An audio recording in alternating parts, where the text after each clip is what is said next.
Okay everyone, अस्सलाम वालेकुम। Hope you are doing great. So आज की जो क्लास है इसमें we will be looking into one essay question, 8 mark question for AS economics paper 2। और ये क्वेश्चन जो है that is from section C of June 2023 variant 22 और क्वेश्चन नंबर 5A है। तो इस क्लास में आज हम कंप्लीट एक आंसर स्ट्रक्चर करेंगे as per the assessment objectives. Assessment objective 1, 2, 3 तीनों हमें रिक्वायर्ड होते हैं और इन्हीं तीनों असेसमेंट ऑब्जेक्टिव्स के हिसाब से हम इसको देखेंगे कि आपका बेस्ट आंसर क्या होना चाहिए। Okay, so this is the question that is showing on the screen right now. Question number 5A. With the help of a diagram, explain the likely causes of depreciation of free floating exchange rate system and consider whether such a depreciation is always beneficial to an economy. So आपको assessment objective 1, 2, 3 तीनों का ख्याल रखना है। और assessment objective 1 knowledge होता है, assessment objective 2 analysis और assessment objective 3 evaluation होती है। ठीक है। सो इसमें नॉलेज पार्ट आप बता सकते हैं कौन सा नॉलेज पार्ट है बेटा? नॉलेज में क्या क्या इंफॉर्मेशन लिखेंगे? Floating exchange rate definition okay and the depreciation to the depreciation of the floating exchange rate की diagram. ओके।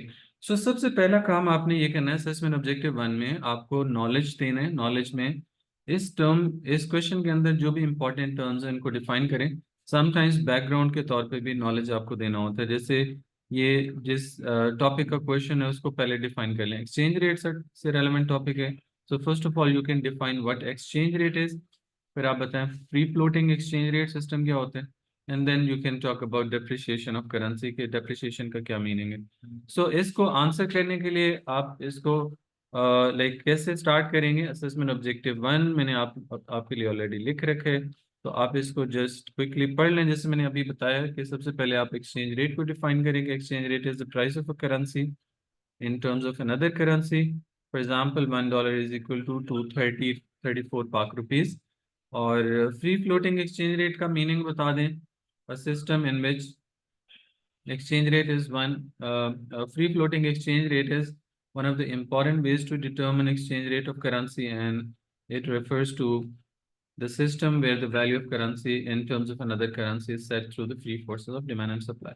ठीक है, उसके बाद आप इसका ग्राफ बना लेंगे। Demand and supply of dollars का ग्राफ बनाया। इक्विलिब्रियम हमारा ई पे सेट हो गया। Price of $1 is equal to 234 Pak rupees. Okay, सो जब भी ग्राफ बने उस ग्राफ को थोड़ा एक्सप्लेन भी करना होता है कि ये ग्राफ क्या शो करता है। तो आप इसकी स्क्रीनशॉट ले सकते हैं, फिर आप इसको आराम से नोट डाउन कर लें। ओके, सो इसी ग्राफ की फिर मैंने एक्सप्लेनेशन आपके लिए लिखी कि इक्विलिब्रियम जो है, बस आप एक्सप्लेनेशन में क्या लिखना होता है कि इनिशियल इक्विलिब्रियम कहाँ पे सेट हो रहा है, एक्सचेंज रेट कितना है, बस ये। और उसके अलावा जो सेकंड इम्पॉर्टेंट नॉलेज का पार्ट है वो है depreciation of currency. So another important term mention in the question is depreciation of currency which refers to the fall in value of currency in terms of another currency. सही है, तो उसकी आप basic meaning बता देंगे। और free floating exchange rate system में जब वैल्यू कम होती है तो उसे डेप्रिसिएशन बोलते हैं। लेकिन एक और सिस्टम होता है जिसे हम फिक्स्ड एक्सचेंज रेट सिस्टम कहते हैं। अगर उसके थ्रू करेंसी की वैल्यू गवर्नमेंट खुद कम करे तो उसे डिवैल्यूएशन कहते हैं। डिवैल्यूएशन का क्वेश्चन आपको एग्जामिनर नहीं पूछेगा क्योंकि एएस के सिलेबस में अभी शामिल नहीं है for the time being. Future में मे बी दोबारा से ये आ जाए, लेकिन फिलहाल आपसे एग्जामिनर ऐसा क्वेश्चन नहीं पूछेगा। सो आपसे वो क्या पूछेगा? डेप्रिसिएशन के बारे में। ठीक है, so depreciation of currency is when there is fall in value of currency in terms of another currency. उसके बाद आप बताएंगे कि डेप्रिसिएशन कॉज क्यों होती है। क्यों कॉज होती है? दो मेन रीजंस होती हैं, एक है decrease in demand for currency और एक है increase in supply of currency. ठीक है, अब ये दोनों रीजंस बताना जरूरी नहीं है क्योंकि एनालिसिस के लिए आपके पास सिर्फ और सिर्फ 3 मार्क्स होते हैं। 3 मार्क्स नॉलेज के, 3 मार्क्स एनालिसिस के, 2 मार्क्स इवेल्युएशन के। तो एनालिसिस जब आपको सिर्फ 3 मार्क्स का करना है, 3 मार्क्स का करना है, तो इट मीन्स के you need not to write a lot about that. आपको एक रीजन बता दें, उसका ग्राफ बना दें, उसको एक्सप्लेन कर दें। लेकिन आपकी आसानी के लिए मैंने दोनों की दो रीजंस और दोनों को एक्सप्लेन कर दिया ताकि फ्यूचर में आपको काम आ सके। अगर आपको एक ग्राफ याद नहीं रहता तो एटलीस्ट दूसरी आपके पास ऑप्शन हो। सो अब हमारे पास एनालिसिस शुरू हो गया, असेसमेंट ऑब्जेक्टिव 2। अब इसमें रीजन बताएंगे कि जब डिमांड फॉर डॉलर कम होती है तो करेंसी की वैल्यू भी कम हो जाती है, यानी डॉलर की वैल्यू कम हो जाती जी। So the Pak rupee is depreciate. है। नहीं, इसमें पाक रुपीज डिप्रिशिएशन की बात नहीं हो रही, यहाँ पे डॉलर्स को डिप्रिशिएट कर रहे हैं हम इस ग्राफ के अंदर। ठीक है, सो Pak rupee भी depreciate में वो भी सही होगा। हाँ, उसके लिए फिर ग्राफ की लेबलिंग आपको चेंज करनी होगी। जो ग्राफ की मैंने लेबलिंग की हुई है, that is initial demand for dollar is D and supply of dollar is S. Equilibrium takes place at E where the value of dollar is 230 rupees per dollar. और जब डिमांड फॉर डॉलर कम होगी तो demand for dollar का graph left को shift हो जाएगा D1 पे, इक्विलिब्रियम E1 पे आ जाएगा और एक्सचेंज रेट ऑफ डॉलर 230 पे नीचे आ जाएगा। अब इसको ई इनिशियल इक्विलिब्रियम ई पे था, ई को वाई के साथ कनेक्ट किया तो 234 रुपीज पर डॉलर। और E1 पे अगर आप कनेक्ट करेंगे वाई एक्सिस के साथ तो 230 रुपीज पर डॉलर आपके पास वैल्यू आ जाएगी। डॉलर की वैल्यू जो है, डॉलर की वैल्यू हमारे पास यहाँ पे कम होगी, डिक्रीज करके डिप्रिशिएट करके, क्योंकि पहले एक डॉलर 234 रुपीज बाय कर सकता था, अब एक डॉलर 230 रुपीज बाय कर सकता है। ठीक है, और दूसरा फिर इसको आप एक्सप्लेन कर देंगे कि डिमांड फॉर डॉलर कम होने से कैसे डिप्रिशिएशन हुई। उसी चीज़ को यहाँ पे लाइक एलेबोरेट कर दिया, एक्सप्लेन कर दिया कि करेंसी की वैल्यू जो है कैसे कम हुई। और फिर डिमांड फॉर डॉलर कम होने की भी कोई एक रीज़न बता दें। जनरली क्या रीजंस होती हैं? पॉलिटिकल इंस्टेबिलिटी, जैसे यहाँ पे मेंशन किया हुआ है कि यूएसए में अगर पॉलिटिकल इंस्टेबिलिटी होगी तो इन्वेस्टर्स रिलक्टेंट होंगे यूएसए में इन्वेस्ट करने के लिए। So as a result what will happen is कि वहाँ पे इन्वेस्टमेंट नहीं आएंगे तो डिमांड फॉर डॉलर्स कम हो जाएगी। और इसी तरह से लाइक आपको फिर दूसरी जो मैंने कॉस्ट बताई थी कि increase in supply of dollar से भी डॉलर डिप्रिशिएट कर सकते हैं। ठीक है, सो डॉलर की जो सेकंड ग्राफ है वो भी मैंने बना दिए, लेकिन आपको दो दो ग्राफ्स बनाने की जरूरत नहीं है। एग्जाम में आप अपना टाइम सेव करें, इनमें से कोई सा एक ग्राफ बना दें। The second reason for the fall in value of currency या depreciation of currency is increase in supply of that currency। और इसके लिए ग्राफ बनाया है। इस ग्राफ में इनिशियल डिमांड पे हमारे पास D1 और सप्लाई का S है। Equilibrium is taking place at E और equilibrium exchange rate of dollar is 230 rupees per dollar. और जब करेंसी की सप्लाई इंक्रीज हुई, लाइक डॉलर्स की सप्लाई इंक्रीज हुई, तो डॉलर का सप्लाई को राइट को शिफ्ट हो गया एस से S1 की तरफ। New equilibrium takes place at E1, जहाँ पे अगेन उसको अगर आप वाई एक्सिस के साथ कनेक्ट करेंगे तो 230 रुपीज पर डॉलर वैल्यू होगी। तो डॉलर अब भी दोबारा से डिप्रिशिएट हो गया। तो जब भी ग्राफ बनाए उसको थोड़ा इलेबोरेट करना जरूरी होता है कि क्या शो कर रहा है ये ग्राफ, और डॉलर की सप्लाई बढ़ने की क्या रीजन हो सकती है। एक यहाँ पे रीजन जो मैंने मेंशन की है, और भी रीजन हो सकते हैं, लेकिन मैंने इंटरेस्ट रेट को फॉलो किए कि इंटरेस्ट रेट अगर डॉलर्स इतना अच्छा ऑफर नहीं कर रहा तो इंटरेस्ट रेट कम होने की वजह से डॉलर की सप्लाई बढ़ जाएगी। जिन जिन लोगों के पास डॉलर्स होंगे वो अपने अकाउंट में डॉलर्स होल्ड करने के बजाय कोई और करेंसी होल्ड करना चाहेंगे, इसलिए वो डॉलर्स को सेल कर दें। सो जब हम सेल करते हैं तो सप्लाई बढ़ जाती है। So as a result supply of dollars increase हो जाएगी और इक्विलिब्रियम ई से E1 पे चला जाएगा, exchange rate of dollar depreciate हो जाएगा। अब आगे इवैल्यूएशन वाला पार्ट आ जाता है कि आपका जो डिप्रिशिएशन ऑफ करेंसी, क्वेश्चन में लिखा होता है consider whether depreciation of currency is always beneficial.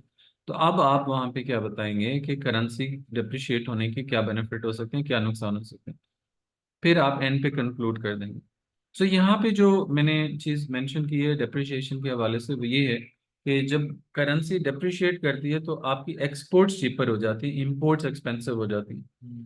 अब आपकी एक्सपोर्ट्स अगर चीपर हैं, सस्ती हैं, तो आपका जो trading partner country that will be comfortable purchasing from you. So as a result your exports will increase. So depreciation exports को सस्ता कर देती है, एक्सपोर्ट्स वॉल्यूम बढ़ जाते हैं, एज अ रिजल्ट एक्सपोर्ट से अर्निंग भी इंक्रीज हो जाएगी। दूसरी तरफ इंपोर्ट्स एक्सपेंसिव हो जाते हैं। जब आपकी करेंसी की वैल्यू कम होती है तो आपके लिए इंपोर्ट करना एक्सपेंसिव हो जाता है। अब जब आपका इंपोर्ट करना एक्सपेंसिव है, इट मीन्स के अब आपके लोग, आपके कंट्री के लोग इंपोर्ट करने से रिलक्टेंट होंगे, लेस इंपोर्ट्स होंगे। सो इंपोर्ट्स वॉल्यूम कम होगा तो इंपोर्ट पेमेंट्स कम हो जाएंगी। So export earning is high, import payments are low. As a result balance of payment will move to surplus, या एक्स माइनस एम जो होता है that will move to surplus. उससे एग्रीगेट डिमांड कंट्री का increase हो जाता है। Aggregate demand का फॉर्मूला होता है C plus I plus G plus X minus M, consumption, investment, government expenditure, exports minus imports. X minus M को हम नेट एक्सपोर्ट्स भी बोलते हैं। सो अब हमने जब इसको डिस्कस किया तो हमने ये फाइनलाइज किया था कि एक्सपोर्ट अर्निंग बढ़ जाएगी, इंपोर्ट पेमेंट्स कम हो जाएंगी, सो एग्रीगेट डिमांड भी बढ़ जाएगी। एग्रीगेट डिमांड बढ़ने की वजह से आपका रियल जीडीपी इंक्रीज करता है, एग्रीगेट डिमांड चूंकि राइट को शिफ्ट हो जाती है, लेकिन साथ में प्राइस लेवल भी बढ़ जाता है, डिमांड पुल इन्फ्लेशन हो जाती है। आप इसका ग्राफ जो है वो थोड़ा सा सोच सकते हैं माइंड में, या फिर साइड पे बना के भी देख सकते हैं। जब एग्रीगेट डिमांड बढ़ती है तो राइट को चली जाती है, एज अ रिजल्ट आपके पास जो एक्स पे हम रियल जीडीपी शो कर रहे थे, रियल जीडीपी बढ़ जाएगा, इकोनॉमिक ग्रोथ अचीव होगी, एम्प्लॉयमेंट भी इंक्रीज हो जाती है। तो ये इसका फायदा है। लेकिन दूसरी तरफ नुकसान क्या है कि इससे इन्फ्लेशन बढ़ जाती है।